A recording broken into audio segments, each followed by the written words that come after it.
All right, folks, welcome back to the channel. Today we got a quick one where we're gonna go over a new camera on the street. It's by Runcam. I probably should have took some pictures before I put it in here, but I wasn't thinking. Nonetheless, all these cameras look pretty much the same. It's a typical micro camera form factor, and it's called the Wasp. Now, you guys might be wondering, what's so special about this guy? Well, first of all, traditionally, Runcam hasn't exactly created a fully featured digital camera yet. And when I say fully featured, I just mean a camera that can actually do all of the things that the original DJI camera could do. Things such as 120 frames per second, or go to 4:3 framing. Because their first entry into the digital camera market was that one night camera, I forget what it's called, the Phoenix. But it was limited. You're stuck to the 16:9.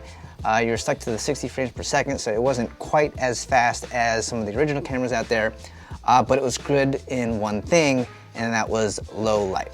So nonetheless, they came out with this guy. It's called the Wasp, and it is now a fully featured camera in the sense that it can do 4:3, 16:9, does 120 frames per second. In fact, there is custom firmware just to support the camera from the DJI FPV system.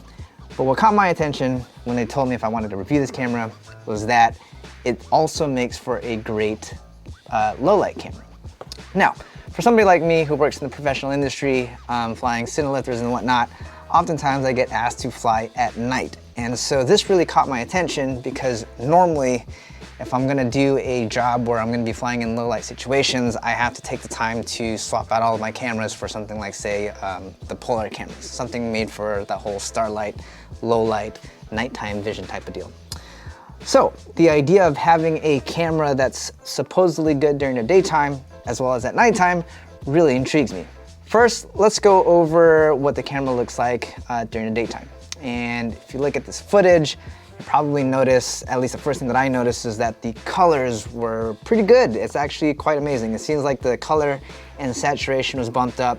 The image looks a little bit more contrasty, something that doesn't really bother me, but something that is definitely pleasant on the eyes. And when you compare it to the Nebula Pro, the difference starts to be a lot more obvious.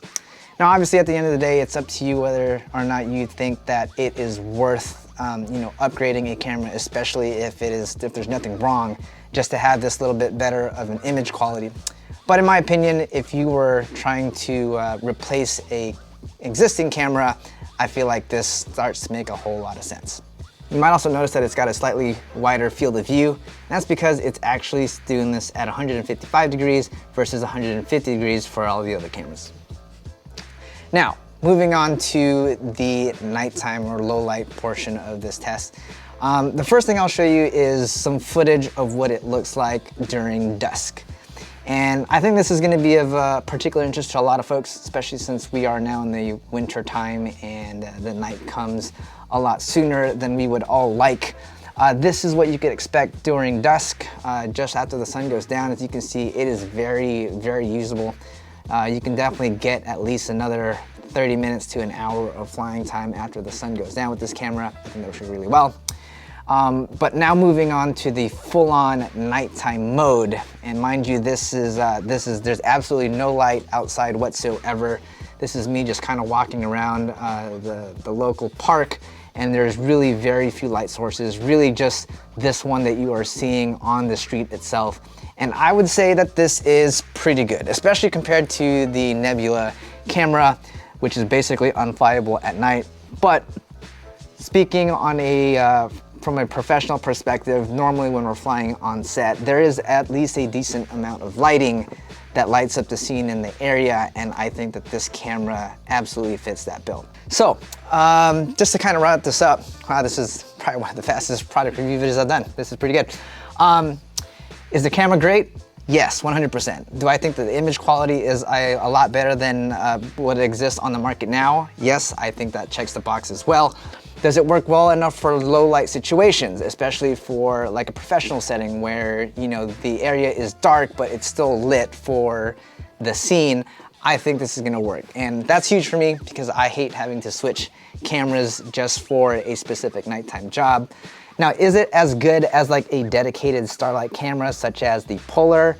Probably not. I didn't have one on hand to do that comparison, but from what I remember, I think that the dedicated nighttime vision cameras still has the edge over this, but I still think that this Wasp is more than plenty to do the job. All right, folks, that's gonna wrap it up for this one. Nice and quick. Drop it down in the comments. Let me know what your thoughts are. Do you do a lot of nighttime flying? I don't know. I do, so. All right, folks, see y'all in the next one. Peace out.